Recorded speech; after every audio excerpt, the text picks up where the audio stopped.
So yan, tirahin na natin to. Thank you Lord. Ito guys, oh.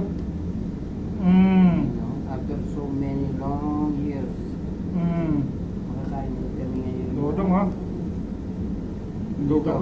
Nandito ka dong, Ang ha? loob ng manok, mga itlog. Mga itlogan. Lugaw. Yan, oh. Ay, buwang, di pala nakabidyo. Video mo. After a long years, makakatikim na ulit na naman kami ng lugaw na naman loob ng manok. Malapot na tuloy, oh. Malapot.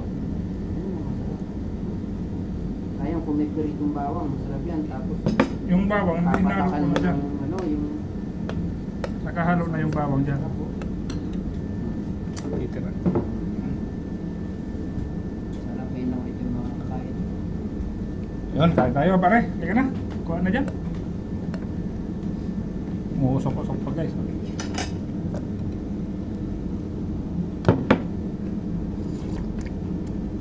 Sarap doon ah. Buti nga meron pa si sadik nito doon. Alam ko yung una naming plano yung sa isaw ng baka. Pero mas masarap to. Mas malambot pati doon. Tsaka yun, double purpose, may itlog na eh. Hindi ka na maglaga na itlog.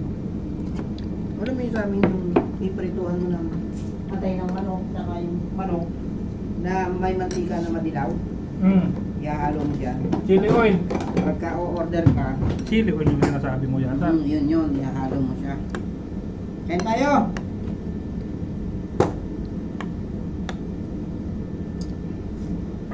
Sarap ah. Init. Daming sawg oh.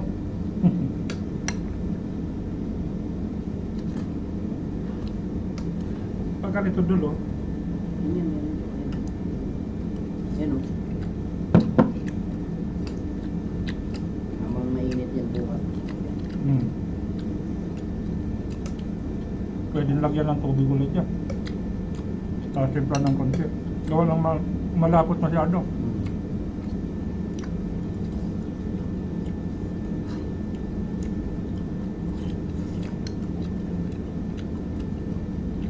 Buti mayroon pa nito, no? Yung mga sa mga construction, ito bawang na siya, tsaka yung sili.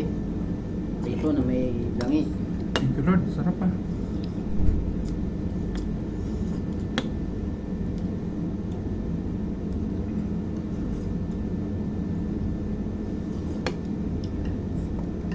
Ito guys, oh. Init lang, masyado.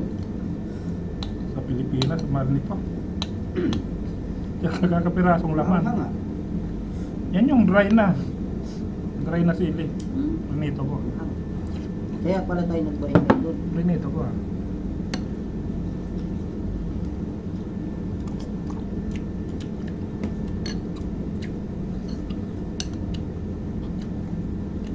Sabang malol? Diba? Marama lang. Pag bumili ka na yun sa mga nakamotor na nagko-construction, papasyalan nila. May ano pa sila, idol, yung sili, yung kalamansi. Nga pala. Yung katas ng kalamansi, ipatap-tap mo ganon. Yun ang kulang nito, kalamansi, tapos yung Sili na spring atas onion. bawang na prito. Yung mga construction doon, ganun ginagawa. Wala pa tayong lemon dyan doon? Sarap nito may Wala. bus na, no? Yan na ako nakikita. Yun nga, kalamansi. Yun yung pinapatak namin dito. Pag alas 10, nandun yun, tsaka alas 3. Kagagal. Lugaw namin, puro sawg, oh. Halos hindi makita yung... Pag may ganyan ka sa atin, hindi mo masawagan ng ganyang karami.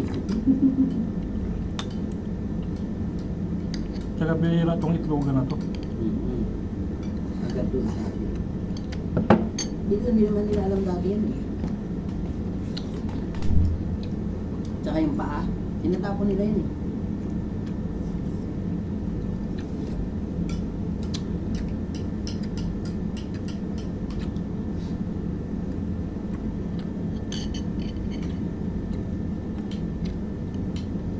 nagtitinda sa amin ito. Yung pwesto namin ng tindahan.